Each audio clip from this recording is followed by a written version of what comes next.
Hello everyone, সেদিনের দিনটা ঠিক এইভাবেই শুরু হয়েছিল। কেন বুঝতেই তো পারছো। হ্যাঁ, এটা ক্রিসমাসেরই ব্লগ।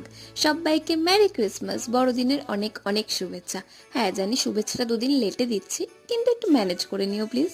তো সকালে কেক ঠেক কেটে খেয়ে দে, হ্যাঁ যদিও ফ্রুট কেকটা আমি খুব একটা পছন্দ করি না, তাও খেয়ে দিয়ে বেরিয়ে গেছিলাম আমরা ঘুরতে। আর কোথায় যাচ্ছি সেটা নয় পুরো ভিডিওটা দেখলেই বুঝতে পারবে। আর প্রথমে ট্রেনটা এত ফাঁকা দেখে ভীষণ খুশি হয়ে গেছিলাম, কিন্তু সেই খুশিটা বেশিক্ষণের ছিল না, কেন মেট্রোতে এতটাই ভিড় হয়েছিল। তারপর মেট্রো দিয়ে নেমে হাঁটতে হাঁটতে চলে গেলাম আমরা চিড়িয়াখানায়। আর এই ভিড়টা দেখছো, এটা টিকিট কাটার ভিড়। তারপরে ভেতরে ঢুকে আমরা যেহেতু বাড়ির দিয়ে কিছু খেয়ে যাইনি, তাই প্রথমেই ব্রেকফাস্টটা করে নিলাম। আর আমরা সবাই সবকিছু বাড়ির দিয়েই করে নিয়ে গেছিলাম। তারপরে কিছু হাতি, সিংহ, বাঘ দেখে আমরা দুপুরের লাঞ্চটাও করে নিয়েছিলাম।